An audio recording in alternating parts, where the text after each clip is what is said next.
Devi aiutarmi a realizzare un falso film. Sei nel posto giusto. Durante l'assalto 6 di loro sono scappati. È loro che vado a prendere. Voglio aprire una produzione. Come copertura realizzeremo un film. Esiste una produzione Hollywood sovvenzionata dalla CIA? Sì, signore. La copertura non tiene se si basa su un film che non esiste. Ti serve un copione, ti serve un produttore. Se io faccio un falso film, sarà un falso successo. Sanno chi sono e che sono nascosti dai canadesi. Vi riporterò a casa. Argo, da giovedì 8 novembre, al cinema.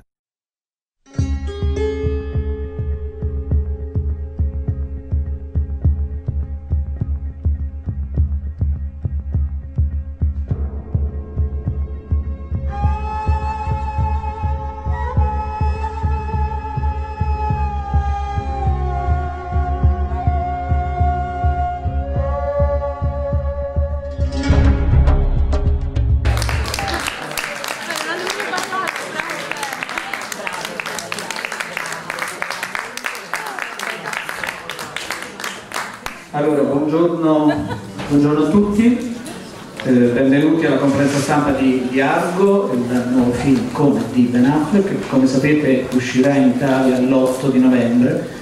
Alla domanda fatidica sulle copie, naturalmente siamo ancora lontani dall'uscita, però ragionando con Nicola Meccanico per ora sono almeno 300, poi però come sapete mancano ancora moltissimi giorni. Di continuare ancora come regista, e poi il fatto che come produttore c'è anche George Clooney, che anche lui fa dei film politici, se in qualche maniera avete discusso, le ha dato una mano, qualche consiglio. Grazie.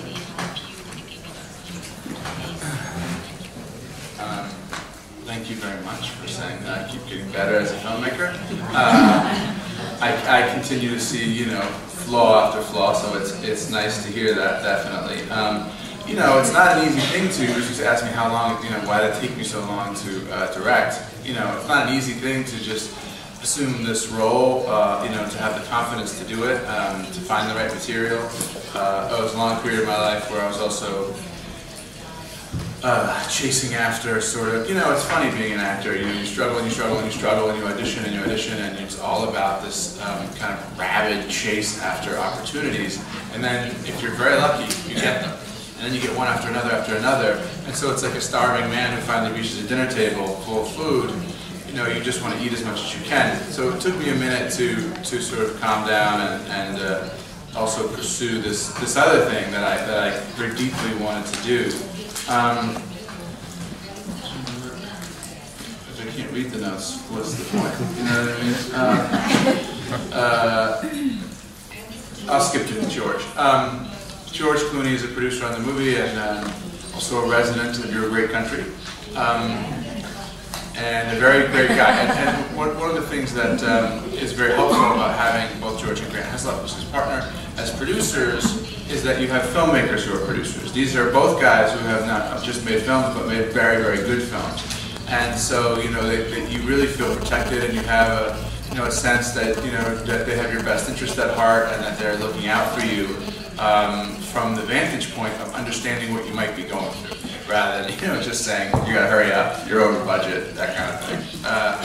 George does make political films, or I guess, I don't even know if he would define them as political films. I guess you'd have to ask him. He has made films that have been political. I guess Ides of March is definitely a political film. And he's very smart about it. He's extremely smart about Hollywood. He's extremely smart, I think, about politics. Even if one doesn't agree with his positions, I think one has to accept that he's quite a sharp guy about this stuff.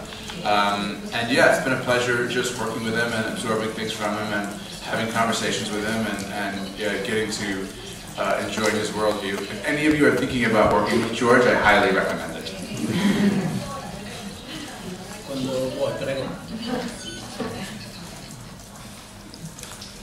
Sì. Allora, volevo invece passare all'aspetto, diciamo, più di commedia del film. Quando lei, diciamo, fa descrivere Hollywood da questi due divertentissimi personaggi, appunto tra cui il truccatore Chandlers, praticamente la Hollywood che loro descrivono è una sorta di marca di cialtroni che mentono bugiardi, che mentono a tutti, ed è molto divertente. Ma mi chiedo, è veramente così? Cioè, questa è una sua opinione? Cioè, parliamone un attimo.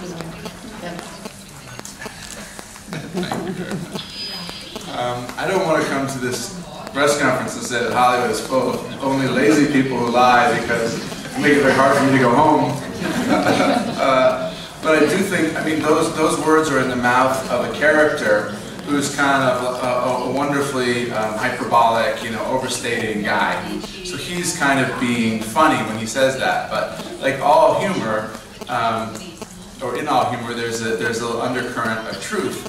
Hollywood is a place where everybody's trying to get ahead all the time and trying to get advantage, and oftentimes, like Washington, you know, they're always putting spin on things. You know, movies never bomb; they underperform. It's just a way of a product, I think, of the competition there, and the fact that there's so many people that want to be part of it, and that people are sort of artistic, so that they're used to taking artistic liberties. But it is actually a place where I have many really good friends, and who don't lie to people every day. So I wouldn't say it's all really like that entirely. But I did like that that's Alan Arkin's character's take on Hollywood. I thought was quite fitting. And John Goodman's character also has a similar sort of cynicism about Hollywood. And what I like about him is that he represents something that you really don't see in movies, particularly in Hollywood satire, is the sort of blue-collar side of Hollywood. And most people who work there, you know, are kind of metaphorically carrying their lunch to work. You know, they're electricians, or they're grips, or they're makeup artists, or they're, you know, they're people that don't get paid a lot of money, and that often go to work and have to listen to, you know, lectured by pompous directors. Prego. Buongiorno, intanto anch'io mi sciolgo nei complimenti per il film, basta appena aspettare 3 anni. Allora, una curiosità un po' divertente: se per caso in fase di pre-produzione, quando avete deciso le location, avete girato in Turchia, non ha avuto per caso qualche proposta strana di qualcuno che avete detto magari andiamo direttamente in Iran a girare qualche esterno? E poi si è incontrato Antonio Mendez, primo dopo il film, o comunque se lui ha visto il film, che cosa le ha raccontato, se gli è piaciuto oppure... Yeah, we went to Turkey, and you know, I would have loved to have filmed in Iran, but politically that wasn't practical.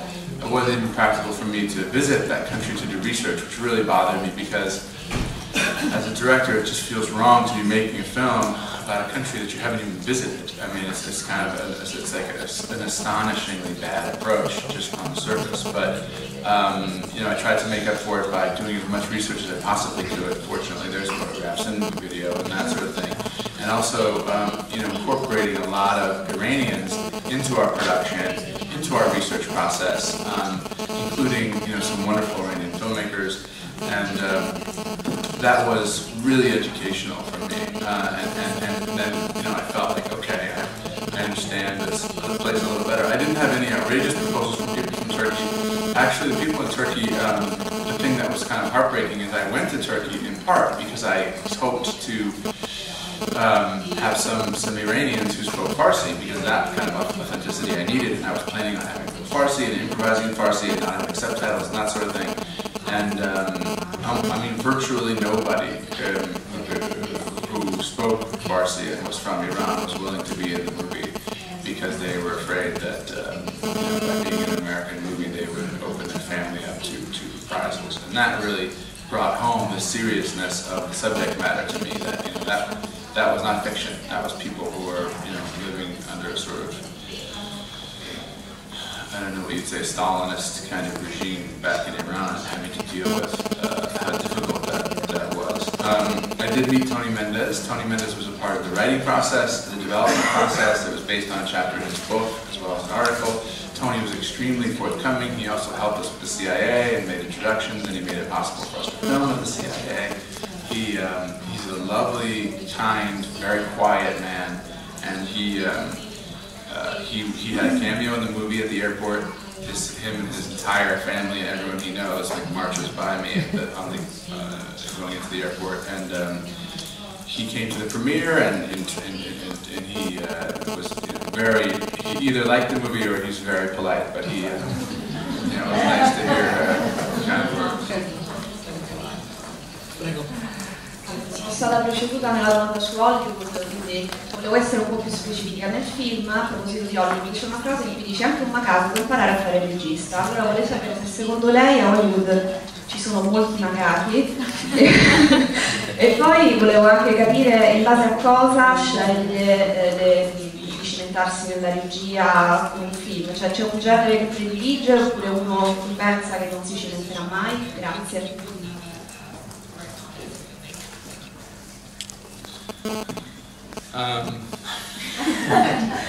Yes, I suppose there are a few rhesus monkeys running around Hollywood. I mean, I may be one of them. If you were a rhesus monkey, you probably wouldn't even know it. The thing about that scene that I find quite charming is, again, the John Goodman sort of way that he kind of rolls his eyes at his bosses. You know, the way that everybody has a boss who they maybe not like, and he gives us this sense that, you know, he thinks there's a little bit of absurdity in the sort of the environment that's going on there, and in some of the directors that he has to work with. I think, you know, it's interesting because it's hard to know what kind of, it's hard to know if a movie's going to work based on the environment of the set or the way the person comes across. So sometimes it can seem like you're working with a director and you go like, this is our fearless leader, and then the movie turns out well. So that's sort of, I think, what that's touching on.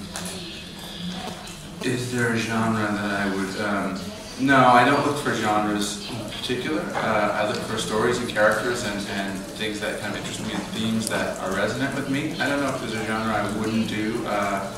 I think I would leave myself open to any genre, really, if the story was good and I was working with talented people. You know, maybe not some extreme genres or something, but, you know, for the most part, you know, it's just about story. The suspenseful aspect of the movie, I think, chiefly is, and as far as it's successful, attributable to the acting. You know, you have these actors, and you watch them, and if you're living realistically through them and empathizing with them, you know, when they're in a position where their life seems to be in danger, it will bring up your heart rate. I mean, as an actor, this is something that I really believe, and some people disagree with me, but I think if you look, for example, at The French Connection, which is a famous driving race movie, and this was something that I thought about a lot for the town.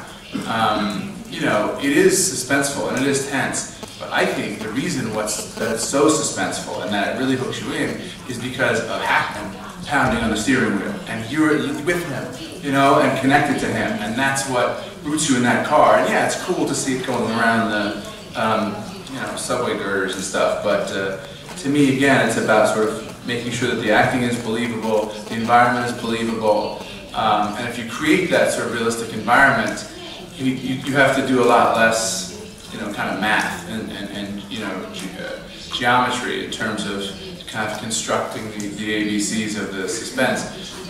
You know, good writing, good acting, and then I think as a director sometimes it's counterintuitive, but the smartest thing to do is to just get out of the way. To not try to gild the lily, to embellish it, to add some low tracking shot that's gonna, that subconsciously tells the audience, oh, I see, this is a movie. This is a director showing me something slick. This isn't real life. This is a guy showing me that he got a bungee cam for the day, or they shot with the Russian arm, or this stuff that, you know, while very sexy and great, and there are some masters at doing it, my personal feeling is that at times that can actually trigger a sort of a distance in the audience, where subconsciously they get these cues that says, I'm not looking at something realistic because the camera's in a place that no normal, real observer could actually be.